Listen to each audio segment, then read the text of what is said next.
ஒரே ஒரு பிரச்சனை மட்டும் இப்பொழுது எடுத்து வைக்க நான் விரும்புகிறேன். மாண்புமிகு உறுப்பினர் பேசுகிற போது காவலர் நலத்திட்டங்கள் பற்றி பேசினார். அதெல்லாம் என்ன ஆயிற்று என்று ஒரு கேள்வி கேட்டிருக்கிறார். தமிழ்நாடு காவல்துறையில் திமுக ஆட்சியில் தான் பல்வேறு நலத்திட்டங்கள் நிறைவேற்றப்பட்டிருக்கு. அதில் முத்தாய்ப்பாக நான் சொல்லணும்னா ஒரு பெரிய பட்டியலை போட முடியும். இருந்தாலும் சுருக்கமாக சொல்ல விரும்புகிறேன். காவலர் சேம நல நிதியின் கீழ் உயிருக்கு ஆபத்தான நோய்களுக்கு 4 லட்சம் ரூபாயிலிருந்து 8 லட்சம் ரூபாயாக உயர்த்தியிருக்கிறோம்.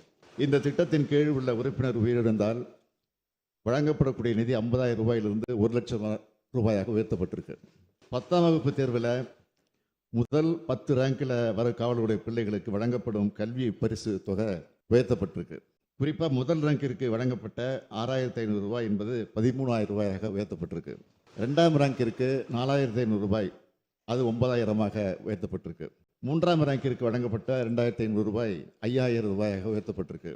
4 முதல் 10 ரேங்க் வரை இருக்கக்கூடியவங்களுக்கு 2,000 4,000 ரூபாயாக உயர்த்தப்பட்டிருக்கு.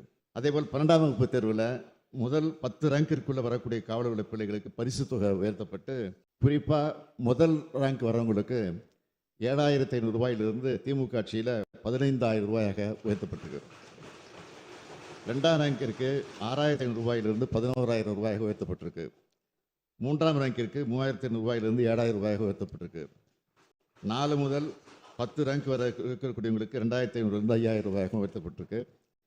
அதிக மதிப்பெண் பெறக்கூடிய 100 மாணவர்களுக்கு 4 ஆண்டுகளுக்கு உயர்கல்வித் தொகை வழங்கக்கூடிய திட்டம் 200 மாணவர்களுக்கு விரிவுபடுத்தப்பட்டிருக்கு.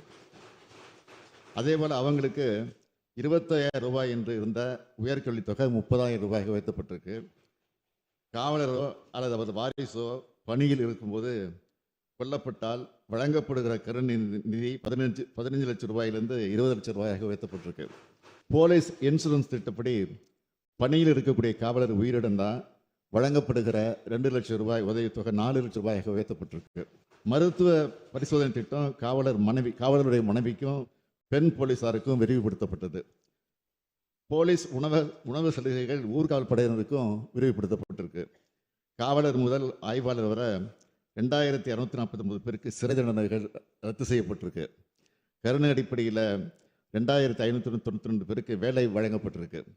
காவலர் முதல் ஆய்வாளர் வர இடர்படி ரிஸ்க் அலவன்ஸ் 800 ரூபாயிலிருந்து 1,000 ரூபாயாக உயர்த்தப்பட்டிருக்கு. டிஎஸ்பி மற்றும் கூடுதல் டிஎஸ்பிகளுக்கு 900 ரூபாயிலிருந்து 1,000 ரூபாய் உயர்த்தப்பட்டிருக்கு. தலைமை காவலர் வர இருக்கிறவங்களுக்கு வாரத்தில் ஒரு நாள் விடுமுறை விடப்பட்டிருக்கு. காவல் உதவி ஆய்வாளர், சிறப்பு காவல் உதவி ஆய்வாளருக்கு 15 நாட்களுக்கு ஒரு நாள் லீவு வழங்கப்பட்டிருக்கு. தமிழ்நாடு சிறப்பு போலீஸ் பட்டாலியன் பணிபுரியக்கூடிய அனைத்து காவலர்களுக்கும் வீக்லி ஆஃப் விரிவுபடுத்தப்பட்டிருக்கு.